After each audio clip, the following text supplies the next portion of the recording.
We gather tonight, as we do every year, to commemorate, to remember, to say Kaddish for 6 million Jews, a third of all our people, who were brutally and systematically eradicated from the face of the earth for no other reason than they were Jews. Being here tonight is in a way a victory for us. It is incredible to think that our people survived the most ferocious onslaught of annihilation ever conducted in human history. Notwithstanding Hitler's plan to totally eliminate every single Jew on the face of the earth, we are here as a visible, living phoenix that survived it all. And we have a greater purpose.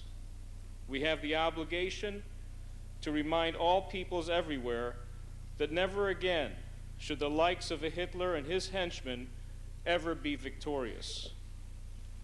Tonight, our attention is also turned to events overseas.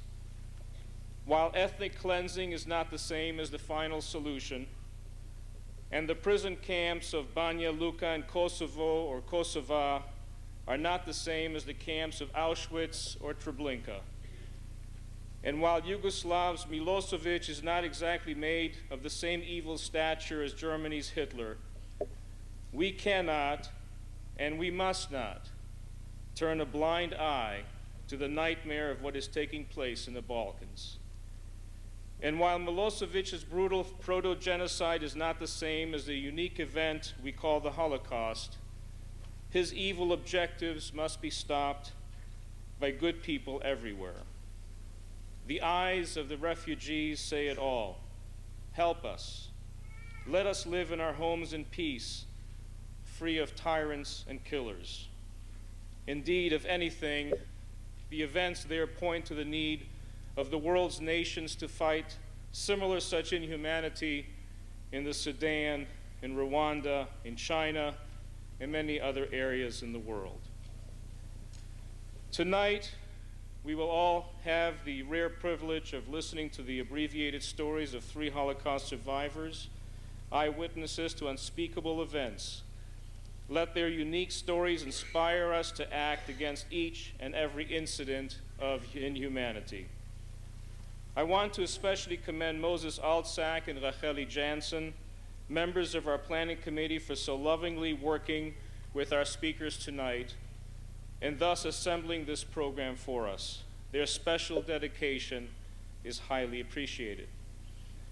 I also want to make sure to mention 2 upcoming commemoration events for the Holocaust that will also take place in our community. You're all invited to attend them, and I hope that many of you will.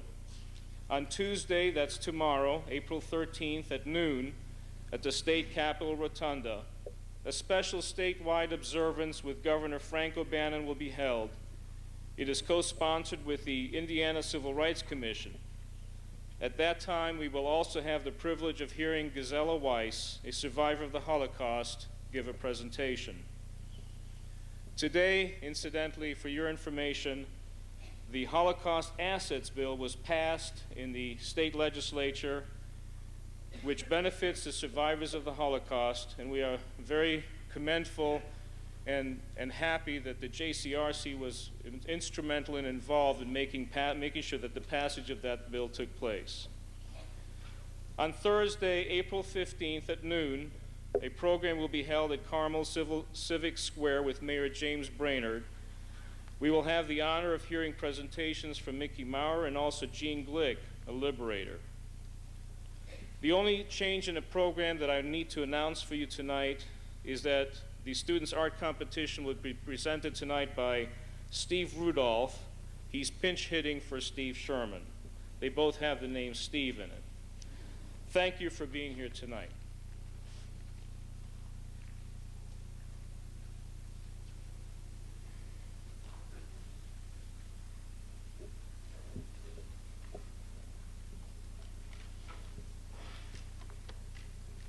Today, the 27th day of Nisan, we join with Jews throughout the world in remembering the 6 million of our people who were tortured and murdered by the Nazis because they were Jews. We recall the splendor of their lives as well as the terror of their deaths. We recall their witness, the horrors they suffered, their faith, and their courage. And as we gather in solemn convocation, our thoughts and our prayers turn also to the tragic events unfolding in Eastern Europe today as hundreds of thousands of Kosovars are being herded into exile on foot and on trains, forced in the name of evils of ethnic cleansing to leave their homes and their country. Our Jewish memories, our martyrs' experiences, our survivors' stories do not allow us to stand idly while a people is threatened and persecuted. And yet we come together in hope and not in despair, out of commitment and not out of apathy, because of our belief in the goodness we can yet create. There is no adequate reaction to the Holocaust, but its lesson is we must not ignore it, and we must not forget its victims. Tonight we will hear the personal testimony of survivors, and we will witness the art and the words of a new generation that tells the story so that our song and our creative efforts will outlive those who sought to stifle speech and to crush the spirit. Kol od balevav penima. Deep within, the Jewish heart continues to yearn and to struggle for a future of justice and peace. Adonai oz le'amo yiten, Adonai yevarech et amo b'shalom. O God, grant us strength, the strength to work for the blessings of shalom. Amen.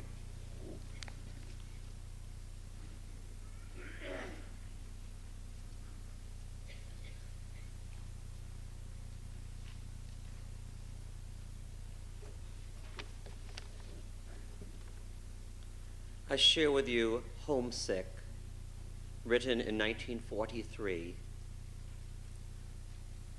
I've lived in the ghetto here more than a year, in Terezin, in the Black Town now. And when I remember my old home so dear, I can love it more than I did somehow. Ah, home, home, why did they tear me away? Here the weak die easy as a feather, and when they die forever. I'd like to go back home again. It makes me think of sweet spring flowers. Before, when I used to live at home, it never seemed so dear and fair. I remember now those golden days, but maybe I'll be going there soon again. People walk along the street. You see it once on each you meet, that there's a ghetto here, a place of evil and of fear. There's little to eat and much to want, where bit by bit it's horror to live. But no one must give up. The world turns and times change. Yet we all hope the time will come when we'll go home again. Now I know how dear it is, and often I remember it.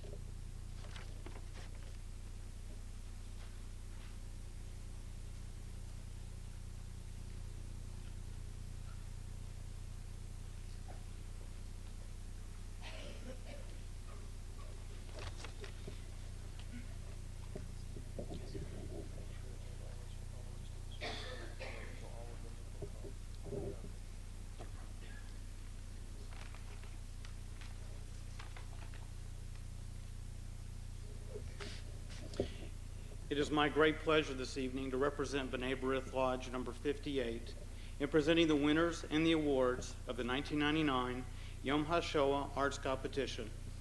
As I call your name, please come forward.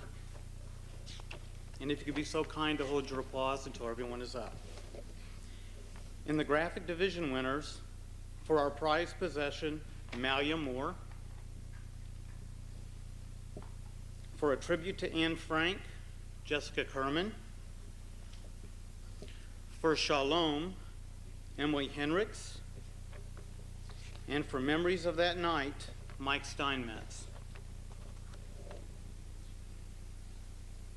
In the literary division winners, for Shema, Melissa Tuckman. 5 photographs from the Holocaust, David Strahan. For a composition untitled, Walker Farrell. And for the Children of Sorrow, Elizabeth Bauman.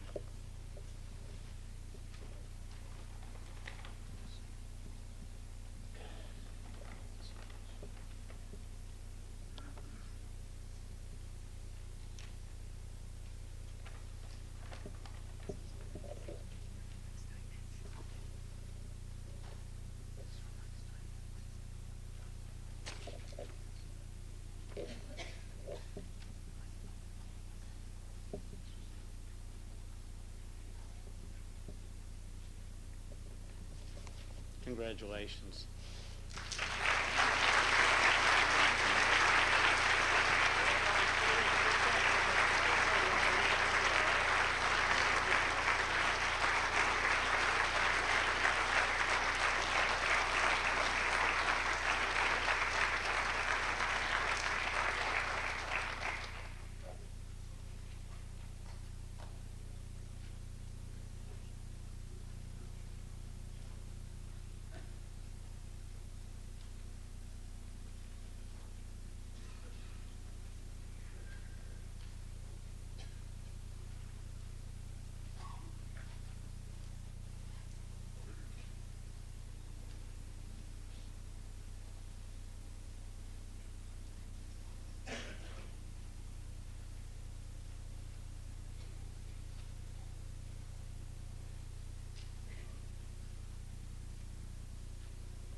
You have those people that are standing back there. There's plenty of seats over here on this side of the aisle.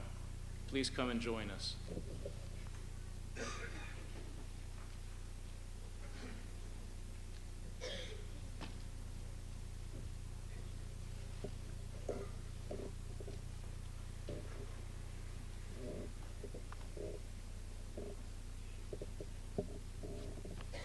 We are here today to hear the stories of our neighbors. They may live a few blocks away or in the next neighborhood, but most of us have never heard their stories.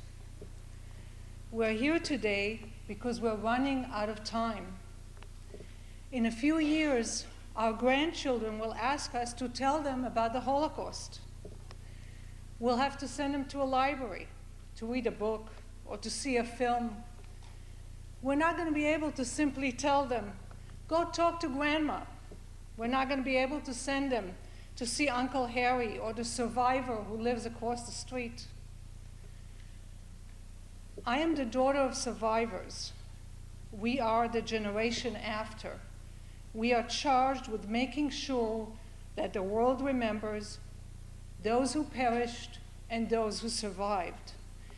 We're charged with recording the stories of the few and fortunate, the living witnesses. For most of those who witnessed the evil of the Holocaust did not live to tell us about it. Sadly, we have no magic, no way to make sure it doesn't happen again. Our only weapon is knowledge. We must tell the story again and again. We have to listen to the living witnesses, our neighbors, and tell their stories to our children, to our grandchildren, and to the world. Our first witness, Meyer Bwanicki, was 17 when the Germans invaded his small eastern Poland town in June of 1941. His life was never the same. Only a teenager then, he was forced to be strong, to be homeless, to be hungry, to do slave labor, to hunt for food, and to live in holes under the ground for months at a time. He spent the last 15 months of the war fighting with the Bielski partisans. Led by Tuvia Bielski, they were about 1,000 Jewish resistance fighters who lived in tents and underground bunkers. The partisans waged guerrilla warfare against the Germans, blowing up bridges and railroad tracks and coordinating their attacks with Polish and Russian resistance fighters. In the fall of 1943, the German army launched a major attack on the partisans and forced Meyer and his group to abandon their camp and hide in the swamps for a whole month. With amazing courage, creative thinking, and more than a little luck, he was able to stay alive and eventually moved to Indianapolis in 1951 with the sponsorship of the Jewish Federation.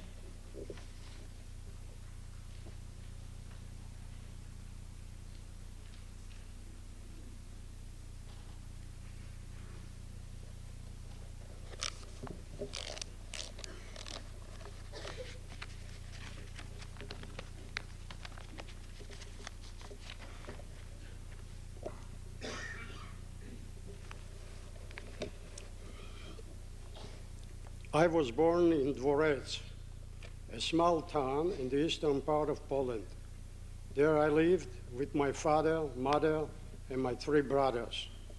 There were 500 Jewish souls in town. It was a shtetl. In 1939, Germany invaded Poland, and Hitler made an agreement with the Soviet Union to divide Poland. Dvorec became part of the Soviet Union.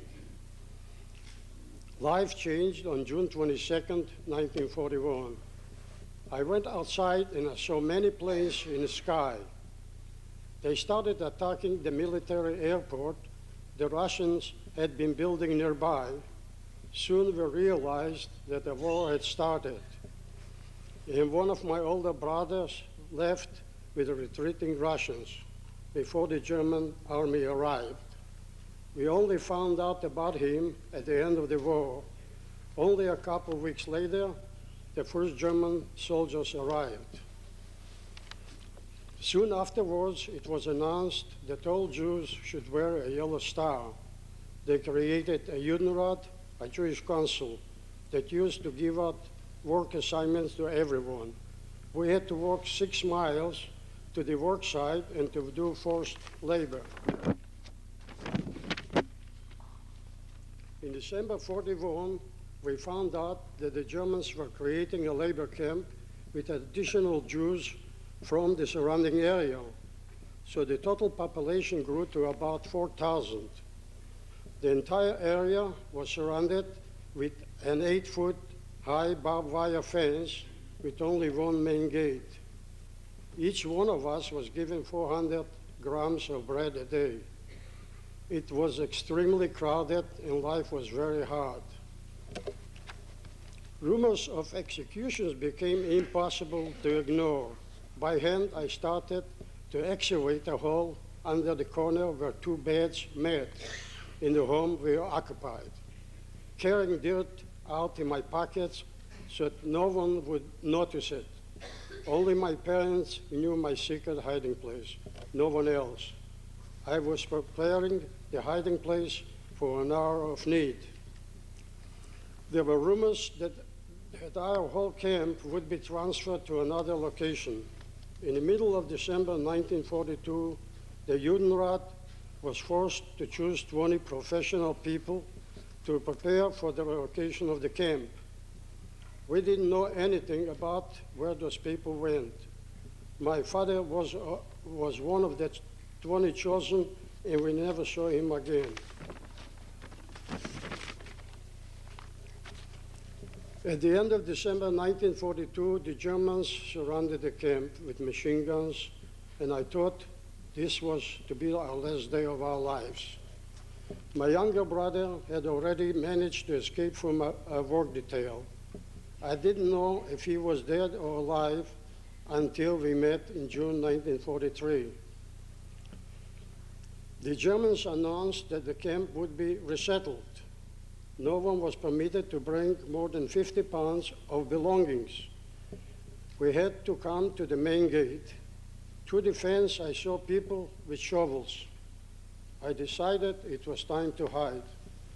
I took my mother, brother, myself inside the foxhole, positioned a bed above it, covered it with a piece of plywood, and scattered junk over it. The next morning, I heard the Germans shouting, "Juden raus," which means all Jews come outside. They went to the next door basement first. They shouted out, and I heard shooting. Next, I heard them coming to my place. They shouted, "Juden raus," and they searched the entire house. After a while, they left. A couple of nights later, I came out of the foxhole and saw a red reflection on the wall. I looked out to the window and saw that all houses had been burned down or were just smoldering. I realized we had to get out of here.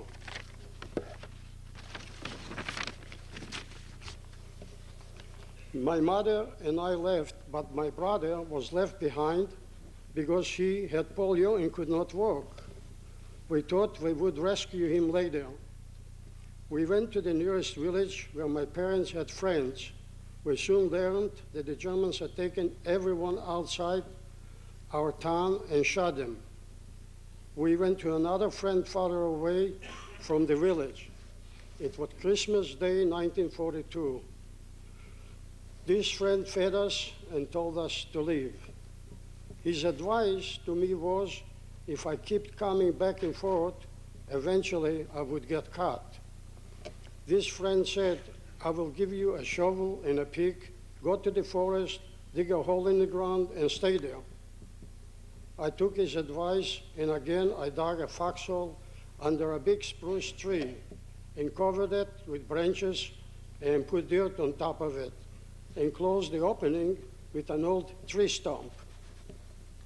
Every couple of weeks, my mother's friend would give us a loaf of bread. We filled a container with snow for drinking water. During the winter, the temperature dropped 35 to 40 below zero. I would venture to the village when there was a big snowstorm, so I would not leave any tracks. One night, as I was coming after bread, our friend told us that partisans were in the village, asking about Jews hiding in the area. They also told her when they would be back. We came to meet them, and they took us with them. We traveled all night and hid during the day. We arrived at a partisan camp in April 1943. The leader of the partisan group was Tuvia Bielski. He had about 200 people in the camp. We lived in bunkers. Every person had an assignment. I was assigned to take care of the horses. A couple months later, the camp was attacked by local police. Our group would take reprisals against German collaborators, shoot them, and burn down their houses. The local population didn't like the partisans all that much because we always took supplies and food we needed from them. The police surrounded the area where the camp was, but were reluctant to venture into the forest. They stayed at a safe distance. shelled the camp with mortars, and sprayed it with machine gun fire. We had to abandon the camp and move to another location. In August 1943, the Germans launched a general offensive against the partisans with 500,000 men in artillery. The objective was to surround the partisans. They came in force, and we had to retreat in a dense forest. We left everything behind and fled to the swamps. They would still shell the area we were in with mortar fire, but didn't hit our location. We had someone along who knew this area well from before the war, and we managed to evade the Germans for about a month, constantly moving around in the swamps. Eventually, the Germans abandoned the pursuit. Troops were needed at the front, and they could no longer afford to chase after partisans. This was the fall of 1943. And after a long time on the run, we were again able to build a new camp. We had 1,200 people with us at that time who had fled the former partisan camps during the massive German offensive. We were short of food and weapons, but we had survived. We were there until June 1944. That was the day when we were liberated by the Russians.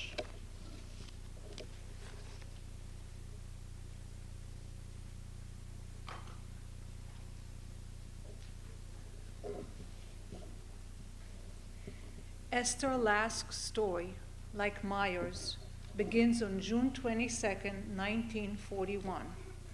Her teen years came to an abrupt end when the Germans took over her hometown of Kovno in Lithuania. The Nazis quickly created a ghetto, a restricted area in a suburb of town into which they crowded the entire Jewish population. Like hundreds of ghettos in Poland, the Kovno ghetto was governed by a Jewish council, but was heavily guarded by armed Germans. The Jews were almost completely isolated. Unable to freely earn a living, they began dying from hunger and disease. In Kovno, the Nazis and their Lithuanian collaborators would often select large groups of Jews and murder them in the old forts surrounding the ghetto. On one day alone, on October 28, 1941, close to 10,000 ghetto residents were killed in this way. Esther will tell us how she spent the war years between the Kovno ghetto and nearby forced labor camps, never knowing what the next day will bring. Quite often, routine decisions like who should go out to look for food or when to go visit a sister would become life and death decisions. Left alone in a hostile world with two of her sisters, Esther managed to survive against amazing odds. Only 3,000 Jews survived of the 37,000 residents of the Kovno ghetto. There were 235,000 Jews in Lithuania before the war. When it was all over, 94% of them had been killed. They didn't die in concentration camps. They died by machine gun, murdered by special Nazi killing units and by local anti-Semitic groups. After witnessing death and darkness at every turn, Esther survived, and like Meyer, arrived in the United States in 1951 to start a new life.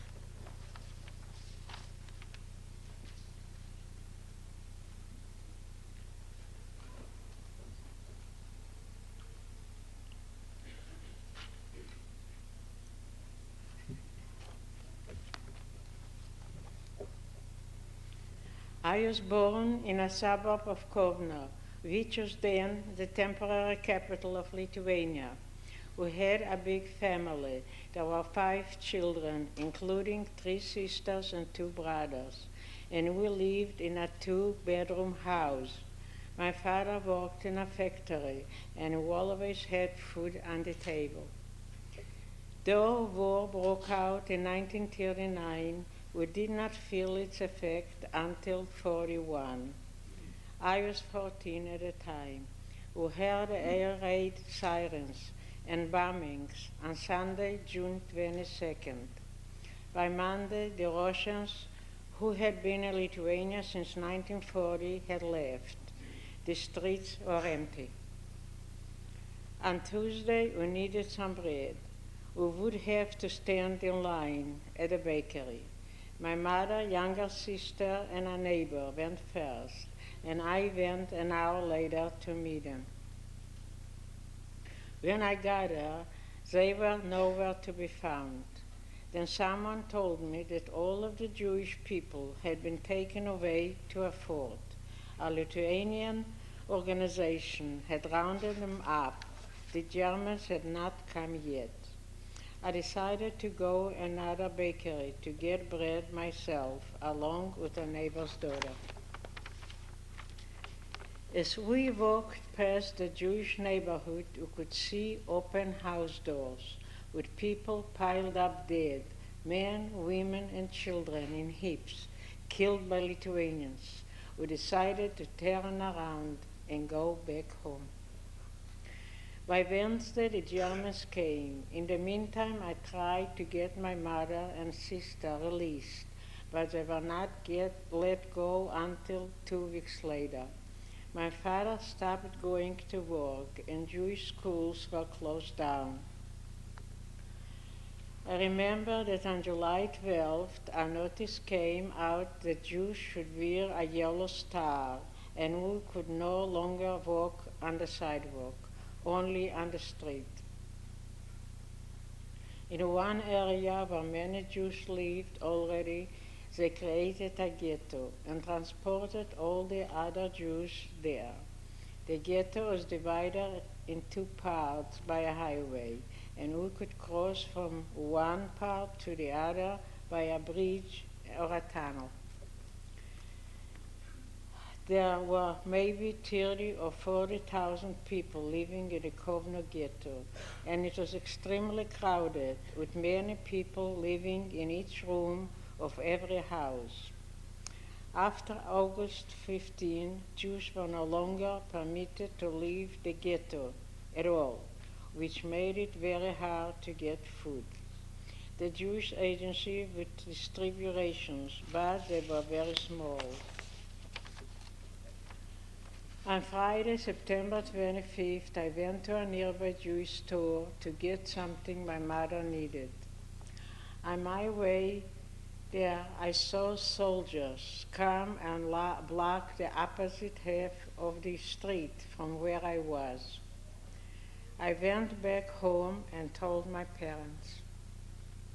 That day, they round up 5,000 to 6,000 people, took them to the fort and killed them with machine guns.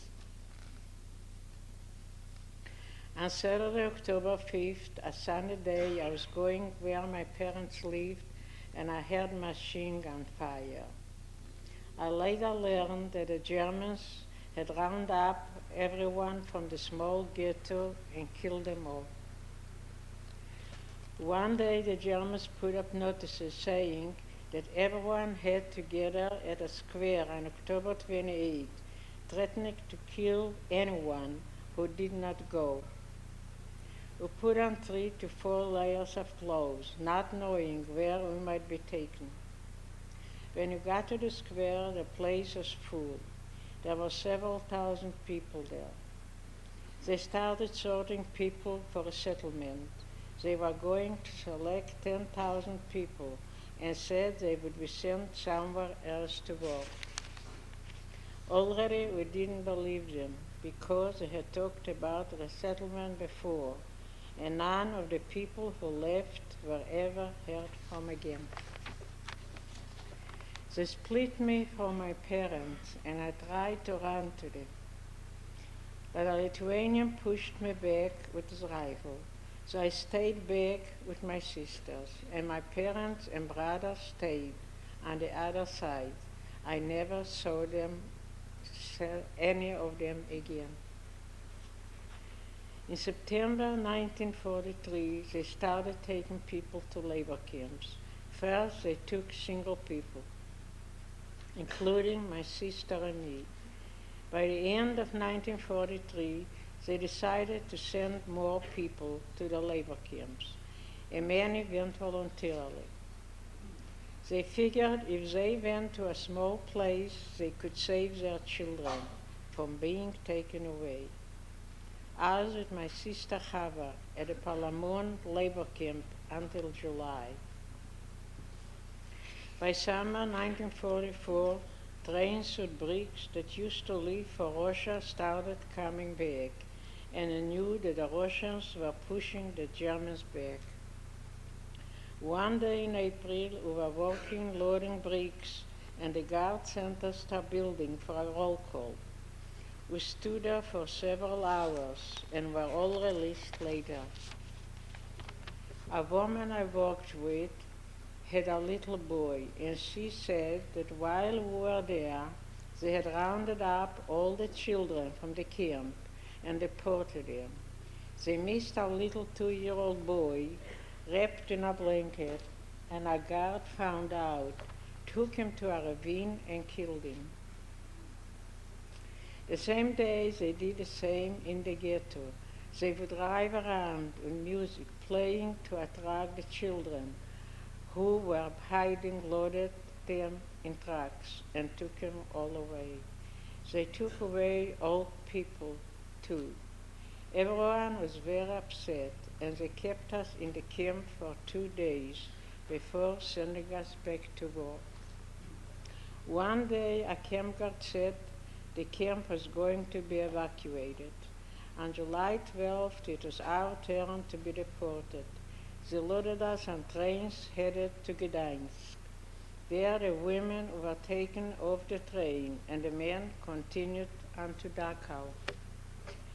They took the women to Stutthof in open rail cars.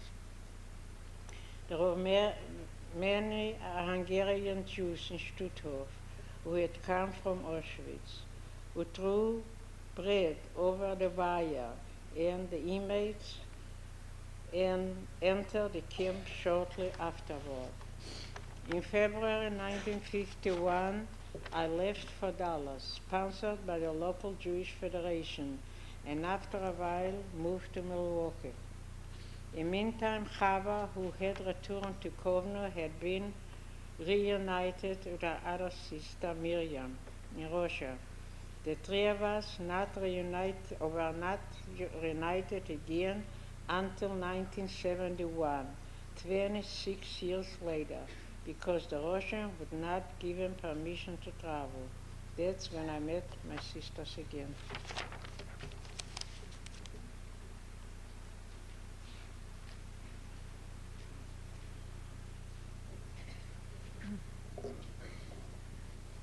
Our last witness, Harry Marin, came into the world in 1941, the same year that forever changed the lives of Esther and Meyer.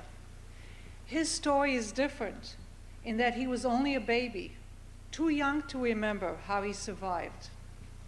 What he's about to tell us comes mostly from what he was able to gather later from family and friends. Probably one of the youngest survivors in the world, Harry's story is unique in that his entire generation of European Jews was almost completely destroyed by Hitler. At the age of 6 months, his parents placed him in the care of a non-Jewish nurse in Amsterdam in the hope of saving his life. Like 11,000 other Dutch Jews, he was still in hiding in 1944 when he was finally discovered and sent to Bergen-Belsen and Theresienstadt. After a miraculous post-war reunion, his family too moved to the United States in 1951.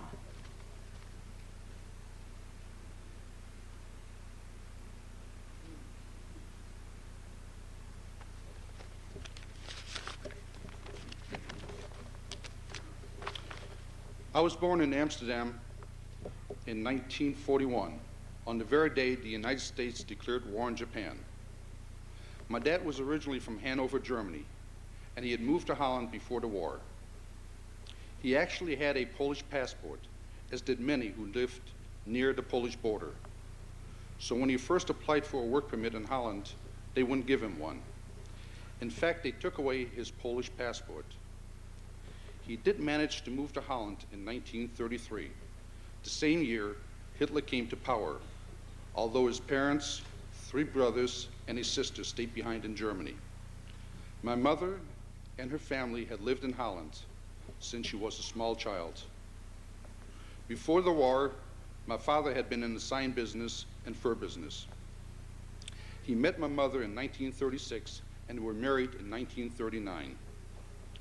I know my dad had prepared for the war even before it affected Holland. He put gold coins away, hiding them in various places, and distributing all his property to different people, expecting to reclaim it after the war. The Germans came to Holland in May 1940, and by the time I was born in December 1941, they had been an occupied country for about a year and a half. On June 15, 1942, when I was just over 6 months old, my parents took me to a nurse named Single, and they had me stay with her. The nurse wasn't Jewish, but she knew that I was. She had other Jewish children staying with her as well. My parents had changed my first name from Harry to Yoneman, so it wouldn't sound as Jewish. During the time I spent with the nurse, I did not see my parents. They checked on me regularly, but they kept a distance so my identity wouldn't be discovered, and I wouldn't be picked up by the Germans. My parents moved around a lot during this time and tried to stay out of Amsterdam as much as possible because it was safer that way. On June 5th, 1944, 2 years after I'd first been separated from my parents, someone betrayed the nurse, and she was arrested. I was taken away to Westerbroek transit camp, and from there I was sent to Bergen-Belsen. The Germans weren't sure of my identity, but they must have suspected I was Jewish, because they recorded my name as Yoneman Israel, using the surname given to all male Jewish prisoners. I was only at Bergen-Belsen a few months when I got sick with typhus and was somehow transferred to Theresienstadt. There I was treated for typhus by Dr. Krefeld. There wasn't much food around, and I developed very quick reflexes, and no insect was safe around me. I used to catch flies and eat them. I remained in Theresienstadt until it was liberated in 1945. During that time, my parents had been in hiding. Amazingly, they were picked up twice and escaped both times. Once they were brought to a museum, and they hid on the 3rd floor, and everyone else in the museum was taken away. The second time, they were actually jailed, but my father bribed a Dutch jailer, and they got out. After the liberation, my parents started looking for me.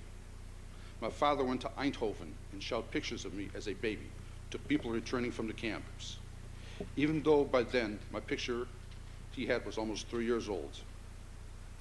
Finally, he found the name Yoneman Israel on a list of survivors from Theresienstadt, and a young girl returning from there told him she had seen me. I was sent back to Amsterdam by bus and reunited with my parents in June 1945, although I didn't recognize or know them.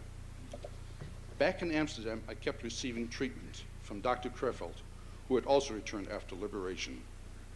There was a great shortage of food, and people who had last hit my parents owned a farm, and we still got some food from them. My father also got back most of his property he had given to neighbors before the war. We lived in Amsterdam for a while, and my dad opened up a manufacturer of ladies' hats and dresses. In the meantime, my younger sister, Ruth, was born in 1947. We left Holland in 1950. The Cold War was picking up, and my mom was afraid the Russians might occupy Holland like the Germans had. We went to a displaced persons camp in Germany, and in 1951 we moved to the United States, where my father's brother was living. My dad's parents and two of his brothers were killed in Auschwitz. Only 2 members of his family survived. His brother Leo, who had moved to the United States before the war, and his sister Louise, who had been a secretary to a camp commandant. My mother lost all her family, including her parents, her brothers, and sisters. Out of 4,000 children originally deported from Amsterdam, only 40 returned. Out of 15,000 children who passed through Theresienstadt, only 92 children under the age of 14 survived. I was one of those very few survivors.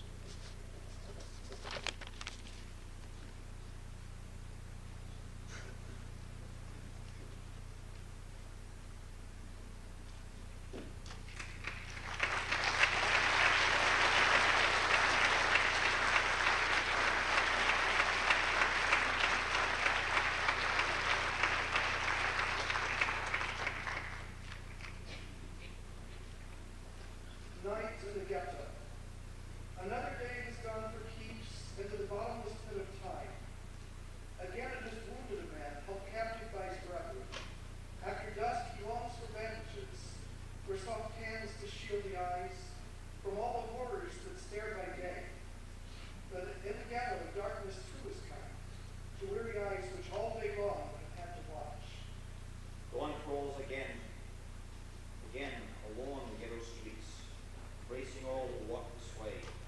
Only a car, like a greeting from a long-gone world, gobbles out the dark with fiery eyes, and sweeps darkness that fall upon the soul, and heals those wounds illumined by the day. Along the streets come light ranks of people, like a long black ribbon glued with gold. Anonymous, 1940.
There is none. Mama, is that you? I'm so alone. 6 million. 6 million. 6 million perish. We shall never forget, and we shall never be alone. I call upon Ludwig Hirschberg to light the first candle to remind us that each of the 6 million had a name and a family.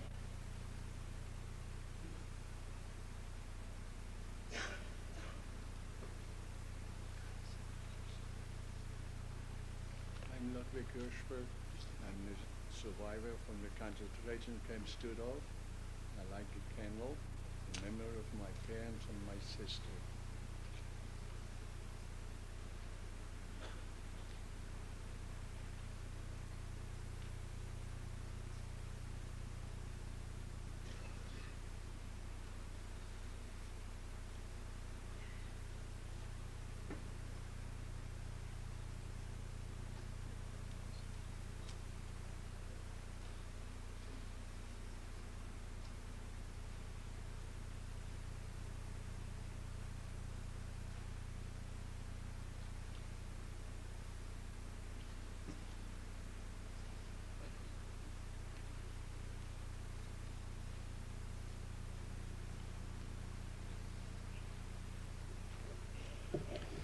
I'm Harry Katz, survivor of Nazi Germany. I'm lighting this candle in memory of my father Robert, who died from injuries received from a beating at the hands of the Nazis on Kristallnacht. I remember my stepmother Frieda, my mother-in-law Hedwig Braun, my uncle Judah, his wife and 3 children, my uncle Lehmann, his wife and 3 children, my uncle Arthur and his wife and 3 children, my Aunt Selma and her daughter, my Aunt Selma, my Aunt Bertha and her husband, and all my Aunt Melch and her husband and 2 children, and all those who passed during the Holocaust.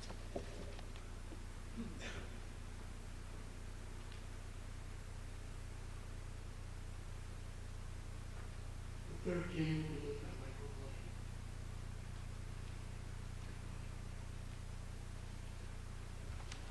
Blaine. I'm Michael Blaine, a Holocaust survivor, and I'm lighting this candle in memory of my mother, Chaya, my father, Herschel, whose yahrzeit is this week, my brother, Anshel, my sister, Tzipora, my sister, Chaya, Hannah, my sister, Shendel, nephews, cousins, uncles, and aunts, all deported 55 years ago this week and murdered in Auschwitz.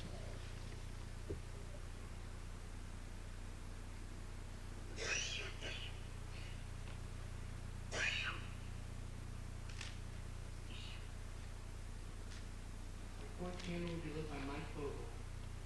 As Mike lights the fourth candle for all of the remaining survivors in the congregation tonight, please come forward with their candles lit and place it on the table with the other candles.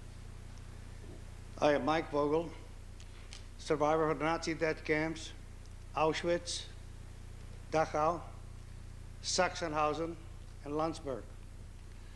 I light this candle for my father, Heinrich Vogel, murdered at Auschwitz in November 1942.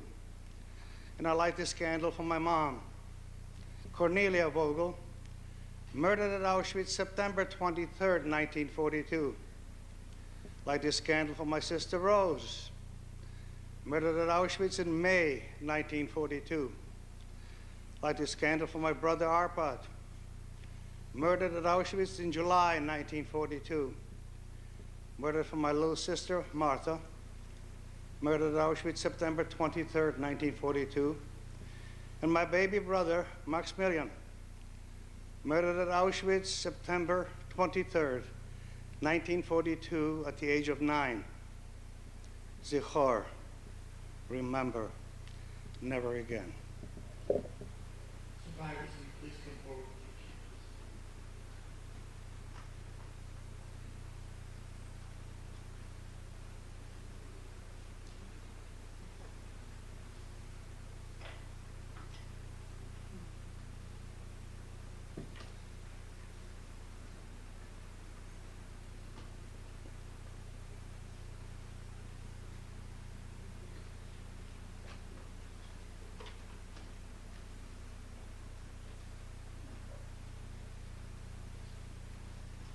remain on the pavement until we complete.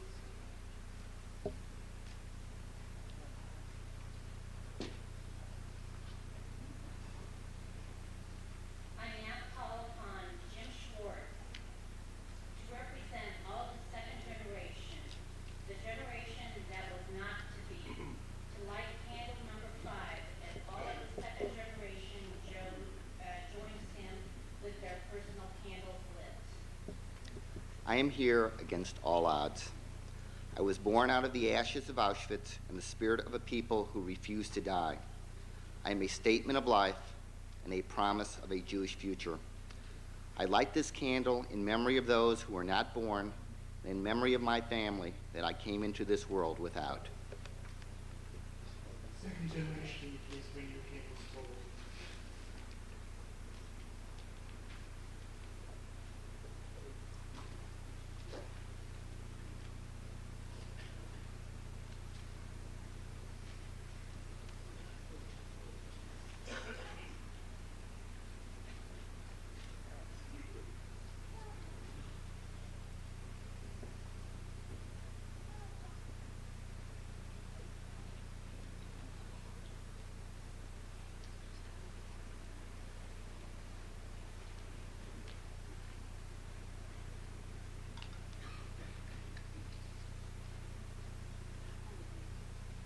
Am Israel Kai, the people of Israel live. From generation to generation, we shall never forget. Will Jenny Starr please come light 610 as a representative of the third generation? And at this time, will all the members of the third generation come forward with their names? I was never there. I did not hear the screams. I did not smell the burning flesh. I did not hear my grandparents cry out in the night with nightmares of what was. But I feel the pain. I understand the loss. They were my family too. We shall never forget. The door, the door, the door. From generation to generation. We shall never forget. As the last member of the third generation brings their candles forward, this will conclude our candlelit ceremony.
At this time, before the conclusion of our program, I would like to recognize all the liberators who are with us here tonight, those who are considered the heroes that we all have come to honor and respect. Would the liberators please rise, those who are with us here tonight, to be recognized?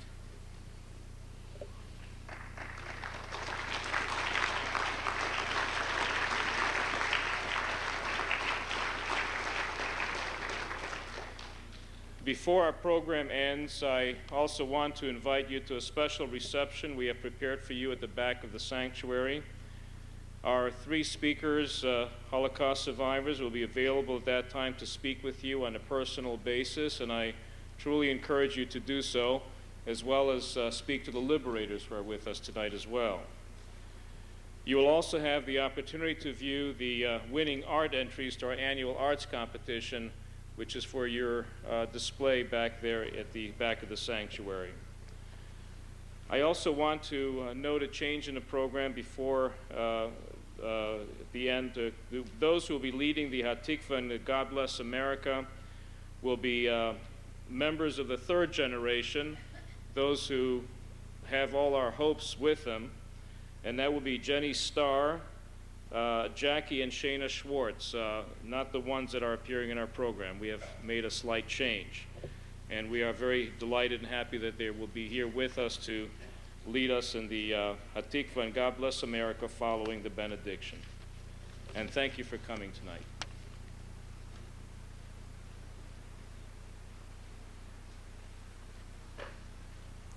To please rise for the closing prayer.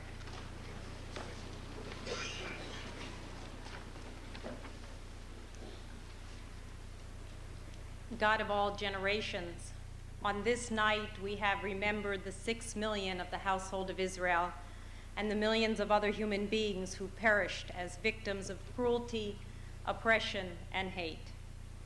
We remember 6 million only as we hear the story of one human being. The story of a life of a single individual bears witness to the millions of people whose stories were lost and buried in unmarked graves. May we be their narrators and their voice for future generations.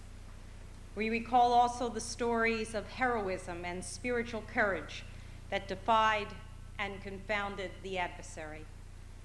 We gratefully remember the stories of courageous and compassionate men and women of other faiths and nations who, at the peril of their lives, saved untold numbers of people. May the stories of their lives move us to uphold human dignity, resist all oppression, and speak out against cruelty in our own age, wherever and whenever it occurs. O God, as we sanctify your name in this community today, touch us with an awareness that the pain of one who is oppressed is the sorrow of all.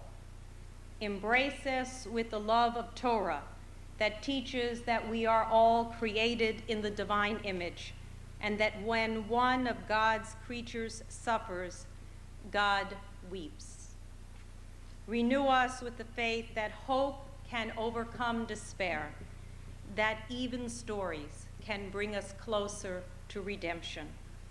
May you, who ordain harmony and peace in the heavens, help us to remember and to make peace here in our place and in our time. Amen.